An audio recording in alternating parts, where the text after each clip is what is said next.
Mr. Soifer, I want to thank you for your service. I have seen you at a ton of events and also here in this building a lot. I've also heard directly from the Executive Director, Scott Pearson, how much he appreciates the service that you provide to the Public Charter School Board. It's not just about not missing meetings, but actually being engaged and involved and trying to understand the issues to the point that you can to really contribute. So that's a ringing endorsement. I would think, even though he's kind of self-interested, but that's all right. I respect his opinion. I just have a couple of questions for you as well. What are some of the things that you'd like to achieve over your next term? I mean, this is a significant investment of time. What is your personal goal when it comes to being on the Public Charter School Board? When you go into it, what role do you want to play in this next term, and how do you see your position there evolving? Just turn your mic on, please. Thank you. Well, thank you, and thank you for the thoughts, and for when I see you across the city, you're constantly listening and constantly seeking out what people think and then acting on it. I'm really grateful for the partnership and your leadership as long as you've been on the Education Committee. This is a really, really critical time for DC public education broadly. I feel like the charter school sector, when Darren and I first joined the board, had come a long way, and we felt that way very much at that time. But right now, for any number of reasons, whether it be the 25,000 additional students that projections say that our city is going to receive in our public schools writ large over the next 10 years, to the transition to first the new standards and then the new test, and then ultimately how we as a city and as a community really need to continue to make the progress. We've come a long way, and I'm incredibly appreciative of the hard work that is teaching in a classroom every day, and the school founders and the school leaders and everywhere that we've come.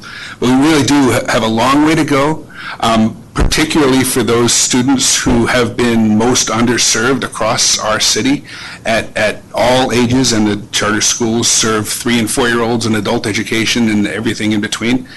And the progress that we need to make to prepare our learners truly to participate in the 21st century is something we have a long way to go. And the urgency, I keep thinking back to the book, Teach Like Your Hair's on Fire. And that's the urgency that needs to personify our work every day in this space. And I think we never lapse in that, and I think that's critical. So there's no short list of challenges, and there's an urgency to those challenges. But with the incredible people that we have working on all sides of public education in both sectors in this city, I'm confident that we'll get there.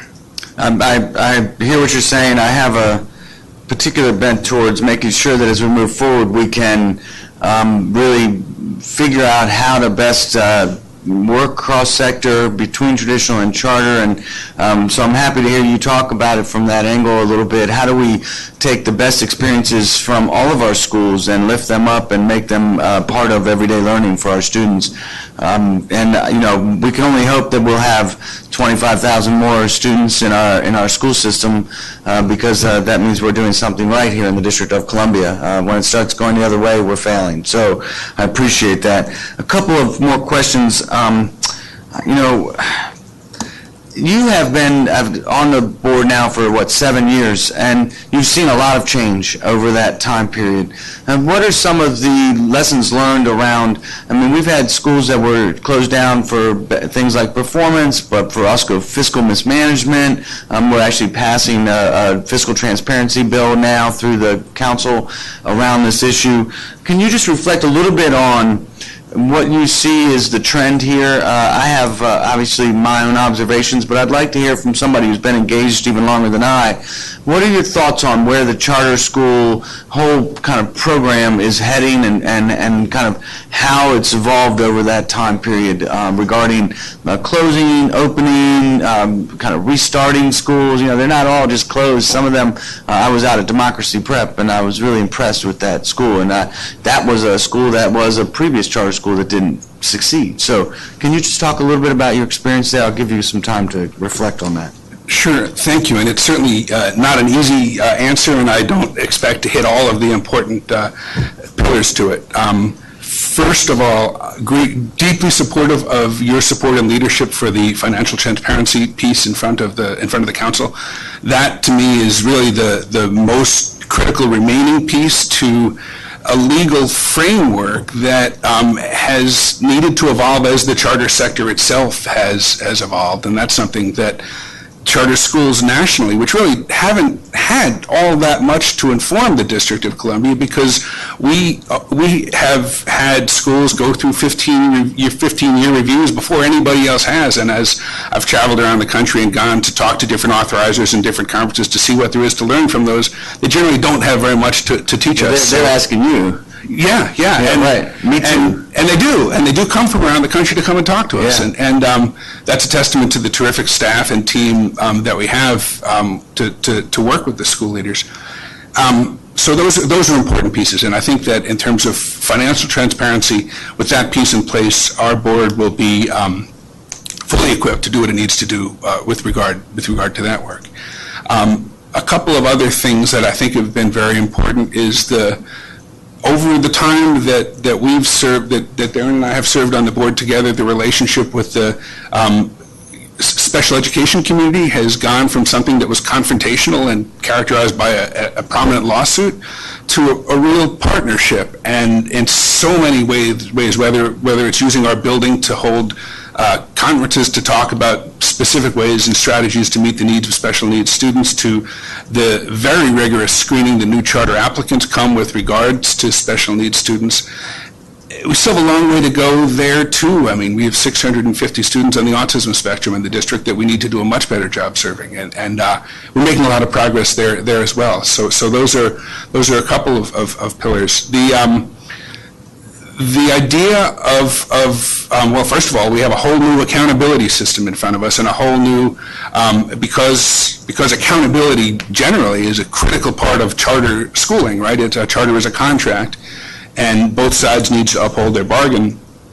And the innovative ways that schools have come to us and that our team has worked with them to find ways to continue to measure the success, and I say success rather than proficiency because it's always been very critical through all of the conversations that we've had about accountability, that we not inadvertently put in place disincentives for our schools to not serve the students in the city who need them most.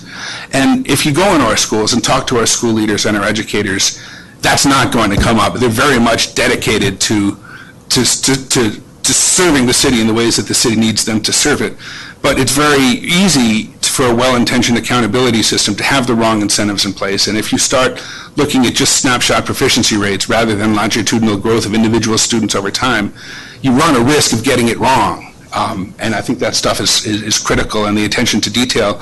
All of our frameworks are developed with the extensive collaboration of school leaders, and I think that we've gotten as many great ideas as we've shared, and we need to continue to work, and I don't think that those frameworks will ever be carved in stone. They need to continue to evolve as the needs of our community continue to evolve. Those are critical pieces. Facilities are a challenge for any community and for every city, and we've learned that across our city there's a backstory to every neighborhood and a history to every building, and the only way to know it is to learn it, and the only way to really know it is to be in with the community hearing about it. And we if the projections are correct, if we have 25,000 more students to serve, you're absolutely right. It would be a testament to the incredible job our teachers are doing every day in schools. We need to earn those 25,000 new students, but we have a long way to go to get there. The cost of your leadership, particularly with regards to the school improvement process, it's a hard process, and it's a very, very costly process, and one that the city is always, I think, going to be struggling with. We have magnificent buildings that were built before the turn of the last century that, when they're restored fully, are amazing places to teach and to learn. But they take, and as the recent challenges with lead in our water, which are more than challenges, I mean, they're critical questions that we have to solve, and solve right away. These are going to continue to happen, and it's going to be a real test of all of our leadership from the school level to the city level to to meet those. So that's just a few I would point to.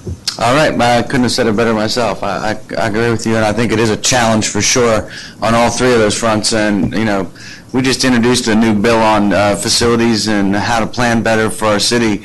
That bill is something that my staff has been working on for a few years to get to the place where we could actually put something down in writing to try to have a debate about it. We'll see how that moves forward. We're going to have a hearing on it before recess, and then we'll have a conversation about it for months after that, and then move it forward. That new legislation will hopefully put our city in a position where we can collaborate better around facilities for schools just in general. And whenever a student needs a quality classroom to go in, we can provide that. And I think that's my goal in the long run. So I appreciate your willingness to serve.